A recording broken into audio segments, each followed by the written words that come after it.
দে না, আমি একটু খেলি। না না আমি খেলবো। আরে বোন, আমি অল্প সময় খেলবো, একটু দে না। না আমি এখন খেলবো। আরে আরে তোরা দুই ভাই বোন মিলে এটা কি করলি বলতো? মামা আমি গাড়িটা নিয়ে একটু খেলবো বলছিলাম, দাদা আমাকে দিচ্ছিলই না। আরে মা, বোনই তো ওটা নিয়ে কারাগারি করছিল, এই জন্য তো পড়ে ভেঙে গেল। তোদের নিয়ে আর পারি না। চিন্টু যা ওই ঘরে গিয়ে পড়তে বস। আচ্ছা মা।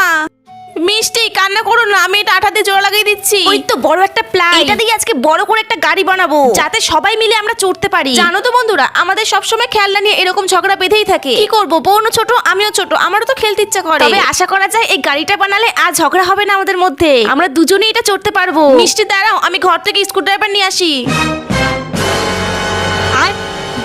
বাপরে মা, তাড়াতাড়ি করে আলমারির মধ্যে গাড়িটা লুকিয়ে রাখি। এই তো পেয়ে গেছি। যাই হোক বন্ধুরা, মা চলে গেছে, এবার তাড়াতাড়ি করে গাড়িটা পুরোপুরি তৈরি করে নি। আর বন্ধুরা, আমার গাড়ি বানানো দেখতে দেখতে তোমরা কে কোন ক্লাসে পড়ো কমেন্টে অবশ্যই জানাবে। আমি তো ক্লাস 7 এ পড়ি, তোমাদেরটা অবশ্যই জানিও। দেখো আমি কত সুন্দর গাড়ি বানিয়ে নিয়ে এসেছি, আমরা দুইজনে এটা চড়তে পারবো। ওয়াও দাদা কত বড় গাড়ি। আরে চিন্টু, তুই গাড়ি বানাতেছ আমাকে তো বলবি, তাহলে আমি কষ্ট করে এটা ঠিক করতাম না। বোন চল আমরা বাইরে গিয়ে গাড়িটা চড়ে আসি।